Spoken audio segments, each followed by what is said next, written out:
Welcome back. This is the initial encounter. I was raised in a mixed faith household. My mother is Baptist Christian and my dad is Sikh. Growing up, I had no loyalties to either the church or the temple. On the one hand, my dad preached that all paths led to the same God, while my mom would look at me in disgust if I visited the temple. She wanted nothing to do with me. Needless to say, I wanted nothing to do with God. Still, I found myself most Sundays, thankfully then, not all, at the 8 o'clock church service. I'd force myself through it, daydreaming that I was a hero, yawning, sleeping, internally concocting plans to get back at my mom for dragging me here. It was exhausting. I mean, what 11-year-old wants to be stuck with the 65 plus group? Everyone was asleep. Over the years, it was no surprise that there were less attendees. And for a while, my dad converted, but that didn't last long. Unfortunately, the Christians we were surrounded by weren't the best example. My mom's side of the family was, quote, too busy being Bible thumpers, who just moments after listening to sermons on compassion, grace, and mercy would step outside the church doors just 10 feet away and begin their weekly passive-aggressive, snide remark-filled conversations. It drove my father from the church, and in turn, it drove me away. Life continued on. In undergrad, I got tattoos. Surprisingly, scripture-based. I joined a Bible study local to my new city. I knew of God. Surely I'd heard a few stories here and there. But you see, I had no roots, no identity, no nothing. I didn't have time for God, but I could pretend I did. Isn't that what our society pushes on us? That God is distant, a faraway being, out of sight and out of mind? He couldn't care less. And for the most part, that is what I believed. That is until April of 2013.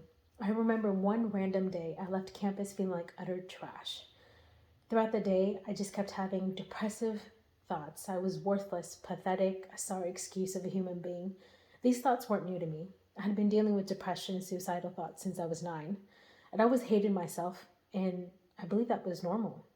But that particular day, it was at its worst. I remember leaving campus with my then roommate, and I shared all this with her, but there was nothing she could have said that would have comforted me.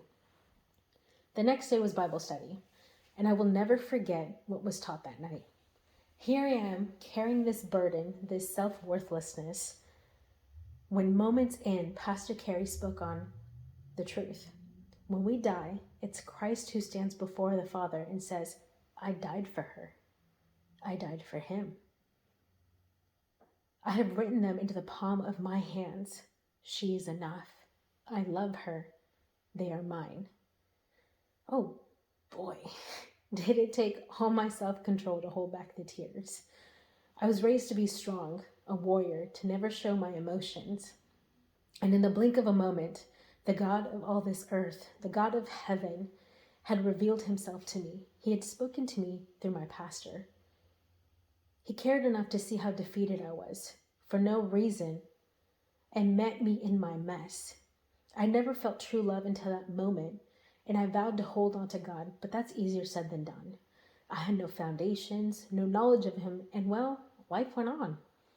Scripture says in Matthew 13, a farmer went out to sow his seed. As he was scattering the seed, some fell along the path, and the birds came and ate it. Some fell on rocky plains where it did not have much soil. It sprang quickly because the soil was shallow, but when the sun came up, the plants were scorched, and they withered because they had no root.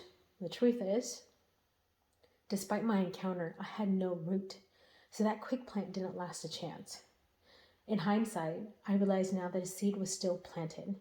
To the naked eye, there was nothing, but there's a time for everything.